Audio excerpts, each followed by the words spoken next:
KiTavo. And I want, if I may, to focus in on one law in a strange way. I want you to conduct a little thought experiment. Just in your mind, walk around the great monuments in Washington. Here we are. The first thing you see there is, that 15-foot high statue of Abraham Lincoln. And do you know what's on either side in the monument? If you have a look, on the one side, there is the Gettysburg Address, that brilliant speech of his, 286 words, 2 minutes to say. I wish I could speak so briefly. One of the greatest speeches ever given. On the other side, it doesn't come out terribly well on the screen there, but Lincoln's famous second inaugural. Walk on a little bit and you will come to the Roosevelt Memorial. And on the Roosevelt Memorial, you would see it's designed in a series of rooms, and on each of the walls, the key sayings of Roosevelt during that particular period of his life, like, for instance, the only thing we have to fear is fear itself. And you will see all those quotes up there on the Roosevelt Memorial. Keep walking around that lovely lake there with the cherry blossom trees, and you eventually get to the Jefferson Memorial. And there in the Jefferson Memorial you will see, of course, we hold these truths to be self-evident that all men are created equal, etc., etc. In other words, every one of those memorials tells a story. It's there in words, in writing, they tell a story.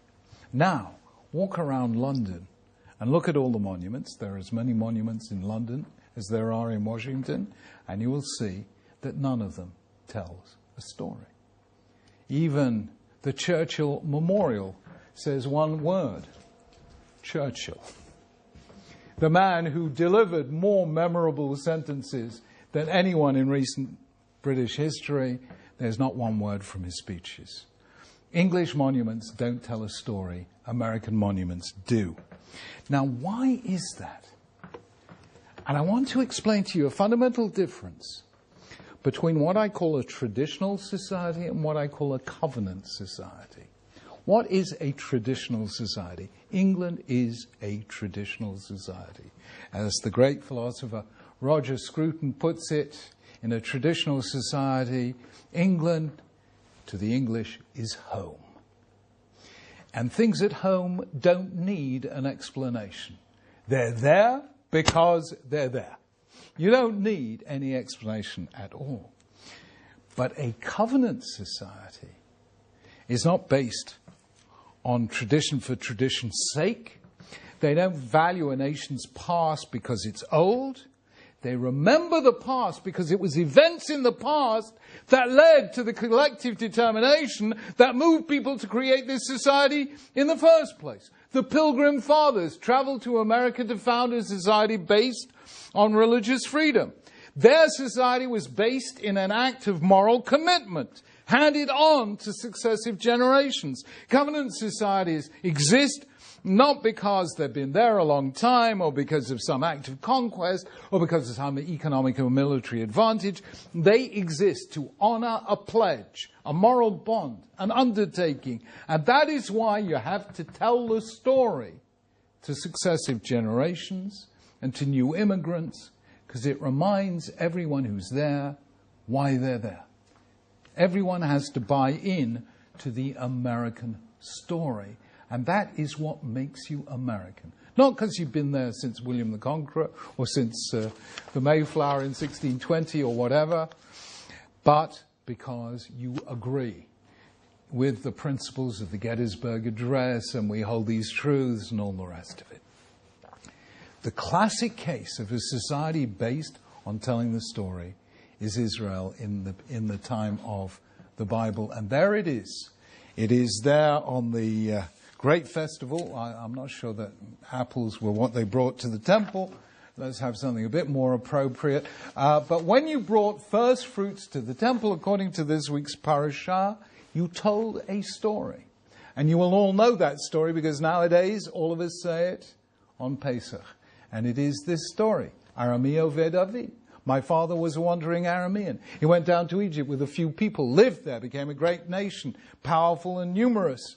And so the Lord brought us out of there with a mighty hand and an outstretched arm, with great terror, with signs and wonders, etc., etc. He brought us to this place, land flowing with milk and honey, and now I bring the first fruits of the soil that you, the Lord your God, gave me. Now, there it is, the first time in history that every citizen was expected to tell the story of his nation's history. Every time you bought first fruits, each person had to make that declaration, Arami Oved Avi. Nowadays, we're not there, we don't bring first fruits, we don't have a temple, but we still tell exactly that story on the Seder night at Pesach. And that is the model on which American society was based. So here, for instance, and we saw this a few weeks ago actually, but here is Lyndon Johnson on his inaugural address telling us a story based precisely on this passage in Devarim.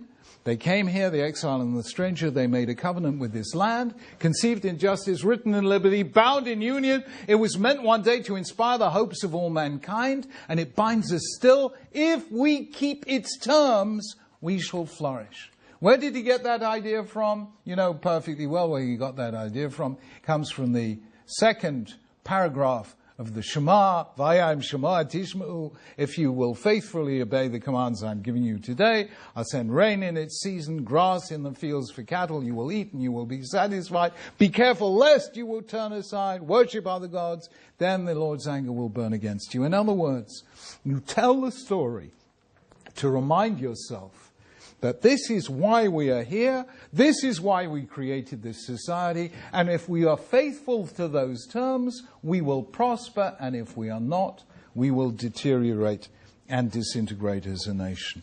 And that is a society based on telling the story.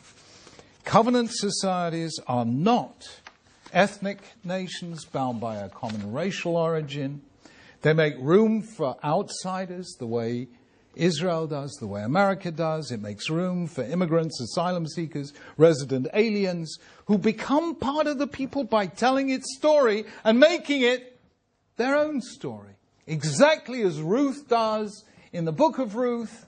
She is a Moabitess, she's not Jewish, but she becomes Jewish by saying, where you go, I go, etc. Where you lodge, I will lodge. Your God will be my God. Your people will be my people.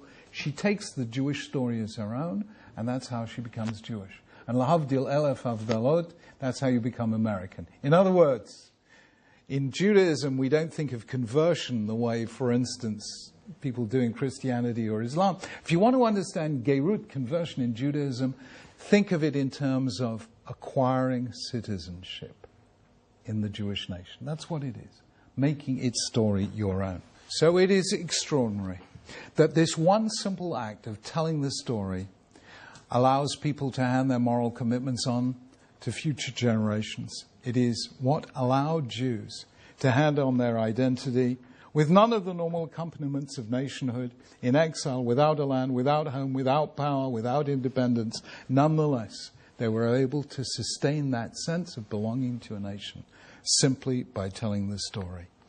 That is the truth about the politics of covenant.